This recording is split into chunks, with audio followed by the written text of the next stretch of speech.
ಶಿವಗಂಗಾ ಪ್ರೌಢಶಾಲೆ ಶಿವಗಂಗೆ, ಶ್ರೀ ಸ್ವರ್ಣಾಂಬಾ ವಿದ್ಯಾಗುರುಕುಲ ಹೊನ್ನಮಗೈ ಮಠ.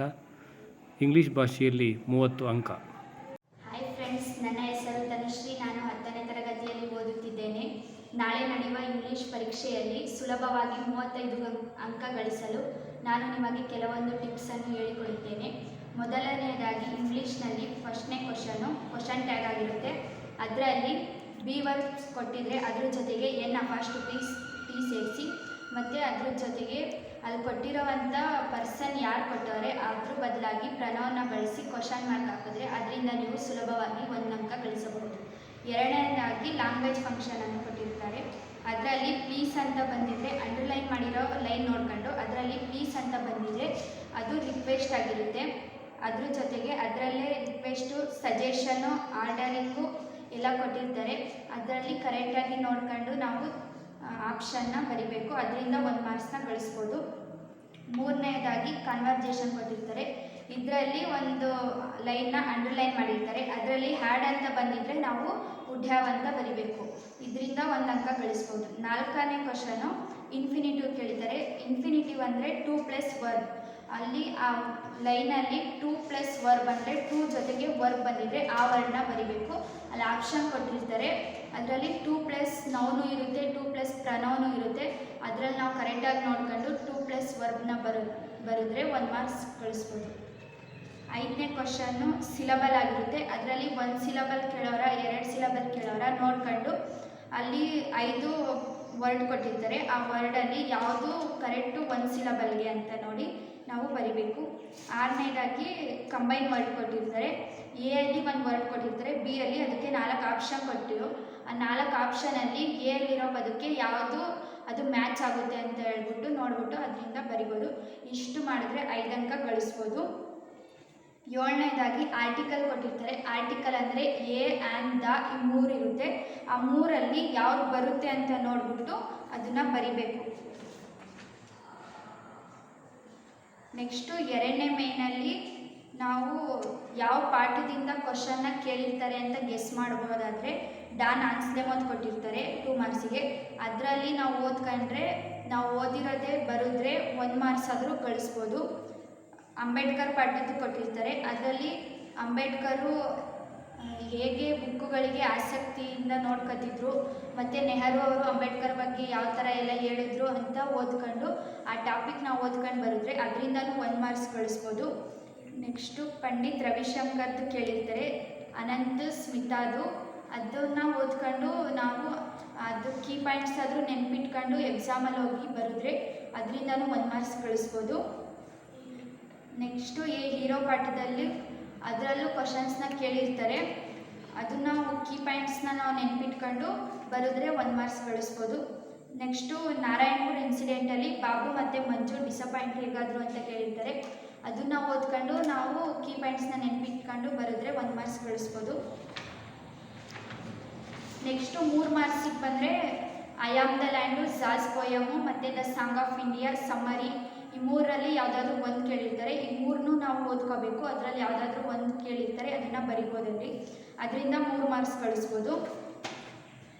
ನೆಕ್ಸ್ಟು 31ನೇ question profile writing ಕೇಳಿರ್ತಾರೆ.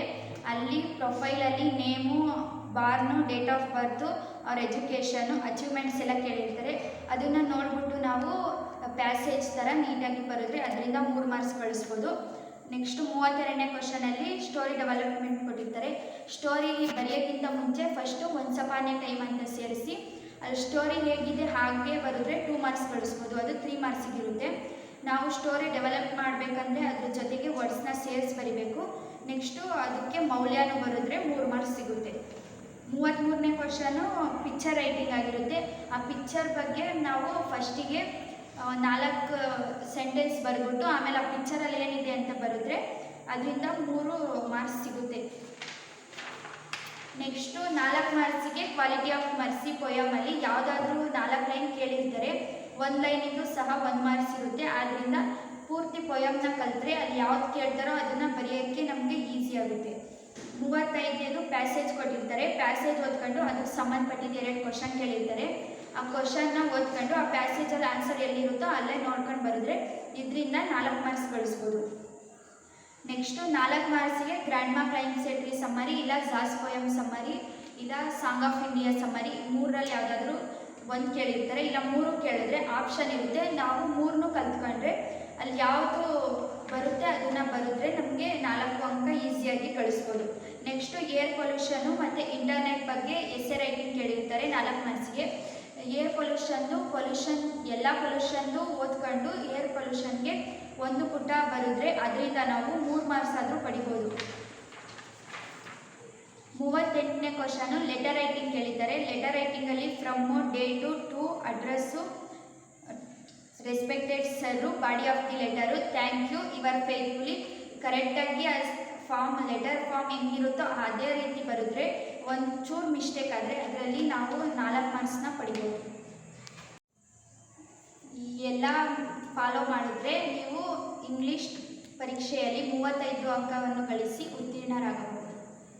Hi friends, ನನ್ನ ಹೆಸರು ಚಂದನ ಅಂತಂದ್ಬಿಟ್ಟು ನಾನು 10ನೇ ತರಗತಿಯಲ್ಲಿ ಓದುತ್ತಾ ಇದ್ದೀನಿ. ಆಗಲೇ ನನ್ನ ಫ್ರೆಂಡ್ ತನುಶ್ರೀ ಅವರು 35 ಮಾರ್ಕ್ಸ್ನ ಹೆಂಗೆ ಗಳಿಸಬೇಕು, ಇಂಗ್ಲೀಷ್ ದ್ವಿತೀಯ ಭಾಷೆಯಲ್ಲಿ ಹೆಂಗೆ ಗಳಿಸಬೇಕು ಅಂತ ಹೇಳಿದ್ರು. ನಾನಿವಾಗ ಅದರಲ್ಲಿ ಸಮ್ಮರಿ ಟೋಟಲ್ಲು 7 ಮಾರ್ಕ್ಸಿಗಿರುತ್ತೆ. ಆ 7 ಮಾರ್ಕ್ಸಲ್ಲಿ ಒಂದು 3 ಮಾರ್ಕ್ಸಿಗಿರುತ್ತೆ, ಇನ್ನೊಂದು 4 ಮಾರ್ಕ್ಸಿಗಿರುತ್ತೆ. 3 ಮಾರ್ಕ್ಸಲ್ಲಿ ಜಾಸ್ ಪೋಯಮ್ 2 ಸಮ್ಮರಿ ಇರುತ್ತೆ, ಆಮೇಲೆ I am the land summary ಇರುತ್ತೆ. ಐ ಆಮ್ ದ ಲ್ಯಾಂಡಲ್ಲಿ ಏನು ಬರೆದ್ರೆ 3 ಮಾರ್ಕ್ಸ್ ಬರುತ್ತೆ ಅನ್ನೋದನ್ನು ನಾನು ಇವಾಗ ನಿಮಗೆ ಹೇಳ್ತೀನಿ. ಐ ಆಮ್ ದ ಲ್ಯಾಂಡಲ್ಲಿ ಮೊದಲು ಪೊಯೆಟ್ ನೇಮ್ ಬರೀಬೇಕು, ಆಮೇಲೆ ದ ಹರ್ತ್ ಸ್ಟ್ಯಾಂಡ್ ವಿತ್ ಕಾರ್ಲಾಟ್ ಹೈಸ್ ಅಂತ ಬರೀಬೇಕು. ಆಮೇಲೆ ಫೀಲ್ ಲೈಕ್ ಥಿಂಗ್ಸ್ ಫಾರ್ಮರ್ ಅಂತ ಬರೀಬೇಕು. Children dance and play on the land ಅಂತ ಬರೀಬೇಕು. ಆಮೇಲೆ soldiers come with gangs fighting for the land ಅಂತ ಬರೀಬೇಕು. ಆಮೇಲೆ ಜಾನ್ಸ್ ಪೋಯಮ್ 2 ಆ ಸಮ್ಮರಿಯಲ್ಲಿ ನಾವು ಮೊದಲು ಅದರಲ್ಲೂ ಅಷ್ಟೇ ಯಾವುದೇ ಒಂದು ಸಮ್ಮರಿ ಬರಿತಾ ಇದ್ದೀವಿ ಅಂದರೆ ಮೊದಲು ಆ ಪೊಯೆಟ್ ನೇಮ್ ಬರೀಬೇಕು. ಇದರಲ್ಲೂ ಅಷ್ಟೇ ಜಾಸ್ ಪೋಯಮ್ 2 ಸಮ್ಮರಿಯಲ್ಲಿ ಪೊಯೆಟ್ ನೇಮ್ ಬರೀಬೇಕು. ಆಮೇಲೆ jazz player was A musical ಅಂತ ಬರೀಬೇಕು. ಆಮೇಲೆ ಈ was A poor old man ಅಂತ ಬರೀಬೇಕು. ಆಮೇಲೆ ಈಸ್ ಶೂಸ್ ಆರ್ ಟರ್ನ್ ಅಂತ ಬರೀಬೇಕು. ಈ ವಾಸ್ ಲೈಕ್ ಸ್ಪ್ರೆಂಡಿಂಗ್ ದ ಮೆಸೇಜ್ ಅಂತ ಬರೀಬೇಕು. ಆಮೇಲೆ ನೆಕ್ಸ್ಟು 4 ಮಾರ್ಕ್ಸಿಗೆ 36ನೇ ಕ್ವಶನು ಯಾವಾಗಲೂ ಕೊಡೋ ಇಷ್ಟು ವರ್ಷ ಎಕ್ಸಾಮ್ ಆಗಿದೆ ಅದರಲ್ಲಿ 36ನೇ ಕ್ವಶನು 4 ಮಾರ್ಕ್ಸಿಗಿರುತ್ತೆ. ಅದು ಗ್ರ್ಯಾಂಡ್ ಮಾ ಕ್ಲೈಮ್ ಸೆಟ್ರಿ ಸಮ್ಮರಿನೇ ಇರುತ್ತೆ. ಅದರಲ್ಲೂ ಅಷ್ಟೇ ಮೊದಲು ನಾವು ಪೊಯೆಟ್ ನೇಮ್ ಬರೀಬೇಕು. ಪೊಯೆಟ್ ನೇಮ್ ಬರೆದಾದ್ಮೇಲೆ poet's grandma is a genius ಅಂತ ಬರೀಬೇಕು. She would climb a tree at 62 ಅಂತ ಬರೀಬೇಕು. One day she climbed a tree ಅಂತ ಬರೀಬೇಕು. ಆಮೇಲೆ she could not come down ಅಂತ ಬರೀಬೇಕು. ಡಾಕ್ಟರ್ ಅಡ್ವೈಸ್ ಟು ರೆಸ್ಟ್ ಅಂತ ಬರೀಬೇಕು. He was like a help for grandma ಅಂತ ಬರೀಬೇಕು.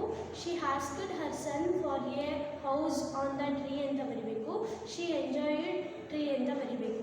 ಇಷ್ಟನ್ನು ಬರೆದ್ರೆ 4 ಮಾರ್ಕ್ಸ್ 3 ಮಾರ್ಕ್ಸ್ನ ನೀವೆಲ್ಲ ಗಳಿಸ್ಬಿಟ್ಟು ದ್ವಿತೀಯ ಭಾಷೆ ಇಂಗ್ಲೀಷಲ್ಲಿ ನೀವು ಉತ್ತೀರ್ಣರಾಗ್ತೀರಿ. ಫ್ರೆಂಡ್ಸ್, ಎಲ್ಲರಿಗೂ ನಮಸ್ತೆ. ಇಂದು ನಮ್ಮ ಸ್ಕೂಲಿನಲ್ಲಿ ದ್ವಿತೀಯ ಭಾಷೆ ಇಂಗ್ಲೀಷ್ ಬಗ್ಗೆ ಸುಲಭವಾಗಿ 35 ಅಂಕಗಳನ್ನು ಹೇಗೆ ಗಳಿಸಬೇಕೆಂದು ನನ್ನ ಸ್ನೇಹಿತೆಯಾದ ತನುಶ್ರೀ ಮತ್ತು ಚಂದನ ಅವರು ತಿಳಿಸಿಕೊಟ್ಟಿದ್ದಾರೆ. ಚಂದನ ಅವರು ಸಮ್ಮರಿಯಲ್ಲಿ 7 ಅಂಕಗಳನ್ನು ಸುಲಭವಾಗಿ ಹೇಗೆ ಗಳಿಸುವುದನ್ನು ತಿಳಿಸಿಕೊಟ್ಟಿದ್ದಾರೆ. ಹಾಗೂ ತನುಶ್ರೀ ಅವರು ಗ್ರಾಮರ್ ಮತ್ತು ಕ್ವಶನಲ್ಲಿ ಹೇಗೆ 35 ಅಂಕಗಳನ್ನು ಗಳಿಸುವುದನ್ನು ತಿಳಿಸಿಕೊಟ್ಟಿದ್ದಾರೆ. ಆದರೆ ನಾನು ಈಗ ಸುಲಭವಾಗಿ ಲೆಟರ್ ರೈಟಿಂಗಲ್ಲಿ 5 ಅಂಕಗಳನ್ನು ಹೇಗೆ ಗಳಿಸಬೇಕೆಂದು ತಿಳಿಸಿಕೊಡುತ್ತಿದ್ದೇನೆ. ಮೊದಲನೆಯದಾಗಿ ಕ್ವಶನ್ ಪೇಪರಲ್ಲಿ ಲೆಟರ್ ರೈಟಿಂಗು 38ನೇ ಕ್ವಶನ್ ಆಗಿರುತ್ತೆ. 38ನೇ ಕ್ವಶನ್ ಅದು ಏನಾಗಿರುತ್ತೆ ಅಂದರೆ, imagine that you are Kiran or Kavya of government high school Tumakuru, write a letter to the president of Zilla Panchayat request in to set up library in your locality ಅಂತ ಕೊಟ್ಟಿರ್ತಾರೆ. ನಾವು ಲೆಟರ್ ರೈಟಿಂಗ್ ಸ್ಟೆಪ್ ಪ್ರಕಾರ first ಫ್ರಮ್ಮಲ್ಲಿ ನಾವು ಏನು ಬರೀಬೇಕು, ಹುಡುಗ ಆಗಿದ್ದರೆ ಕಿರಣ್ ಅಂತ, ಹುಡುಗಿ ಆಗಿದ್ದರೆ ಕಾವ್ಯ ಅಂತ ಬರೀರಿ. ಫಸ್ಟ್ ಕಾವ್ಯನ ಅಡ್ರೆಸ್ ಗೌರ್ಮೆಂಟ್ ಹೈಸ್ಕೂಲ್ ತುಮಕೂರು ಅಂತ ಬರೀರಿ. ಆಮೇಲೆ ನೆಕ್ಸ್ಟ್ ಡೇಟ್ 25 ಮಾರ್ಚ್ 2025 ಅಂತ ಬರೀರಿ.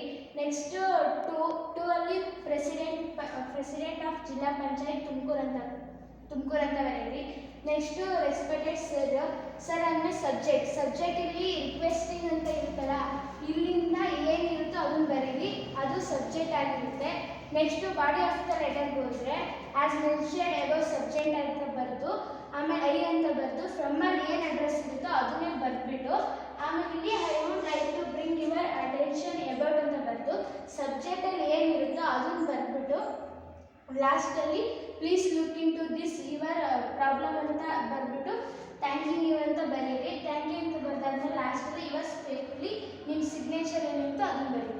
ಇದಿಷ್ಟು ಲೆಟರ್ ರೈಟಿಂಗ್ ನೀಟಾಗಿ ಸ್ಟೆಪ್ ಬೈ ಸ್ಟೆಪ್ ಬರೆದ್ರೆ 5 ಅಂಕಗಳನ್ನು ಸುಲಭವಾಗಿ ಪಡೆದುಕೊಳ್ಳಬಹುದು. Thank you.